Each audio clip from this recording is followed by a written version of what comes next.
France के हालात तो आप लोगों ने देख ही लिए होंगे, लेकिन क्या आपको पता है कि फ्रांस में ये हालात पहली बार नहीं बने हैं? इमिग्रेशन को लेकर जो एक नई बात इस समय दुनिया में चल रही है कि भाई इमिग्रेशन के कारण कई सारे देशों में शांति की बजाय बदहाली फैल रही है। उन सब के बीच में फ्रांस की ये घटना ने वाकई में सब लोगों को एक बार फिर से सोचने में मजबूर कर दिया है। लेकिन फ्रांस में जैसा कि मैंने कहा, ये घटना पहली बार नहीं हुई। जय हिंद दोस्तों, वंदे मातरम। दरअसल फ्रांस में ट्रैफिक नियमों को तोड़ रहे 17 साल वर्षीय नाहिल एम नाम के एक मुस्लिम किशोर की गोली मार दी गई, जिसके बाद वहां दंगे भड़क गए। सैकड़ों गाड़ियों को आग के हवाले कर दिया गया, कई सरकारी इमारतों को नुकसान पहुंचाया गया और सैकड़ों पुलिसकर्मियों को घायल कर दिया गया। दरअसल इससे पहले यूरोप में इमिग्रेशन को जमकर सपोर्ट किया गया था। ऐसे में अब ये इमिग्रेशन कहीं ना कहीं यूरोप के कई सारे देशों में गले की फांस बनता हुआ दिख रहा है। फ्रांस में एक बड़े पुस्तकालय को भी फूंक दिया गया। दंगे रुकने का नाम नहीं ले रहे। लेकिन क्या आपको पता है कि फ्रांस में 2005 में भी इसी तरह का दंगा हो चुका है, जो इससे भी भयंकर था और लंबे समय तक चला था। तब देश में 1 महीने तक हिंसा जारी रही थी और पुलिस के बल प्रयोग पर भी कोई असर नहीं पड़ा था। तब पहली बार था जब यूरोप के इस देश ने देखा था कि कैसे जिहाद के नाम पर भीड़ जुटाई जा सकती है। असल में तब भी दंगे 2 किशोरों की मृत्यु के बाद ही शुरू हुए थे, जिनमें से एक अरब मूल का था तो एक अफ्रीकी मूल का। अब इस वीडियो में जरा जान लेते हैं कि क्या कुछ थी ये पूरी घटना। दरअसल 2005 में जो हुआ था वो भी कुछ कम नहीं था। घटना उस वर्ष 27 अक्टूबर को शुरू होती है, जब क्लिची सूस बोइस सबर्ब के 2 किशोरों की पेरिस के सबर्ब सीन सेंट डेनिस में इलेक्ट्रोक्यूट होने की वजह से मृत्यु हो जाती है। बताया जाता है कि पुलिस के डर से वे भाग रहे थे और इलेक्ट्रिकल पावर स्टेशन में छिप गए थे। इसके बाद ये घटना हुई। इसके बाद उसी रात उस इलाके में दंगे शुरू हुए और 23 गाड़ियों को आग के हवाले कर दिया गया।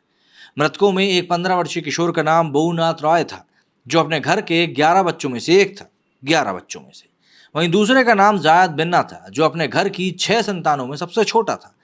दोनों के पिता घरों की साफ सफाई का काम करते थे, जहां पहला मूल रूप से पश्चिमी अफ्रीका के मेरिटानिया का था, वहीं दूसरी ओर दूसरा लड़का उत्तरी अफ्रीका के ट्यूनीशिया से ताल्लुक रखता था। आरोप लगा था कि इस घटना के बाद फ्रांस के तत्कालीन गृह मंत्री निकोलस सरकोजी ने सबर्ब के युवाओं के लिए गलत भाषा का इस्तेमाल किया, जिससे लोग और भड़क गए। निकोलस सरकोजी आगे चल रहे 2007 में फ्रांस के राष्ट्रपति बने। हालांकि इन दंगों की असली वजह कुछ और ही थी। अक्सर दरअसल देखा जाता है कि इस तरह की हिंसा के बाद किसी असली वजह को छिपाते हुए दोष किसी के सर मढ़ दिया जाता है। दिल्ली में फरवरी 2020 में हुए हिंदू विरोधी दंगों के बाद भी कई दिनों तक भाजपा नेता कपिल मिश्रा को इसके लिए जिम्मेवार ठहराया जाता रहा, जबकि उनके भाषण से पहले ही पत्थरबाजी शुरू हो चुकी थी। जहां तक 2005 के फ्रांस दंगों की बात है, सबसे पहले स्थानीय इलाके में दंगे शुरू हुए। इसके बाद राजधानी पेरिस के आसपास के इलाकों में हिंसा शुरू हो गई। इन सब में अधिकतर युवक ही शामिल थे। इस घटना के लगभग 10 दिन बाद पूरे फ्रांस में दंगों की आग फैल गई। सबसे भयानक रात आई 7 से 8 नवंबर को, जब 1,500 गाड़ियों को जला दिया गया। फ्रांस के 274 शहरों में हिंसा की घटनाएं हुई। दंगों का स्तर ऐसा था कि 17 नवंबर को मात्र 100 गाड़ियां जलाई गईं तो माहौल सामान्य होने की बात कही जाने लगी। फ्रांस में 2005 में हुए इन दंगों में 10,000 गाड़ियों को आग के हवाले कर दिया गया था। सोचिए, इन दंगों में हुआ कुल नुकसान 20 करोड़ यूरो का आंका गया था। आज के समय में ये रकम 1794 करोड़ रुपए की होगी। उस समय के हिसाब से ये भी 1120 करोड़ रुपए बैठता। 233 सरकारी और 74 प्राइवेट इमारतों को आग के हवाले कर दिया गया। इसमें स्कूल और जिम से लेकर होटल तक शामिल थे।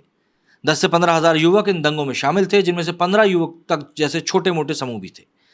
आपको ये जानकर भी हैरानी होगी कि दंगाइयों की औसत उम्र मात्र 16 ही थी।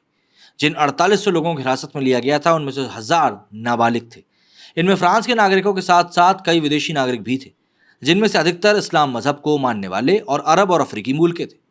फ्रांस के तत्कालीन गृह मंत्री निकोलस सरकोजी ने इस ओर इशारा किया था कि मुस्लिम समूह इन दंगों में शामिल थे और बेरोजगारी से लेकर नस्लवाद तक के मुद्दों पर लोगों को भड़काया गया। तब फ्रांस में मुस्लिमों की जनसंख्या 50 लाख थी और वो कुल जनसंख्या का 8% हिस्सा हुआ करते थे। जैसा कि भारत में शाहीन बाग के समय हुआ था, इन दंगों को भी बाद में बेरोजगारी और नक्सलवाद भेदभाव के खिलाफ हुआ आंदोलन बता दिया गया। शाहीन बाग के बारे में यही फैलाया गया कि मुस्लिम महिलाओं का आंदोलन था, जो महिला सुरक्षा से लेकर बेरोजगारी तक के मुद्दों पर हुआ। जबकि सच्चाई ये थी कि ये पड़ोसी देशों के अल्पसंख्यकों को नागरिकता देने के खिलाफ उतरे थे और लाखों दिल्ली वासियों को रोज परेशान किया गया। फ्रांस के उन दंगों को लेकर भी मीडिया के एक बड़े धड़े ने ऐसा ही माहौल बनाया। बाद में मौलानाओं और मुस्लिम संस्थानों से अपील करवा दी जाती है कि शांति बनाए रखें। इसी तरह फ्रांस में भी तब वहां के सबसे बड़े इस्लामी संगठनों में से एक फ्रेंच फतवा ने इस घटना की निंदा की थी।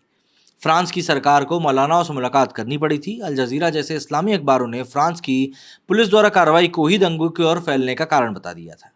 सवाल यहाँ पर ये उठता है कि बार बार इस्लामी कट्टरपंथियों द्वारा इस तरह की हरकतें की जाने के बावजूद फ्रांस ने विदेशी घुसपैठी मतलब कि इमिग्रेशन के लिए अपने दरवाजे खुले रखे।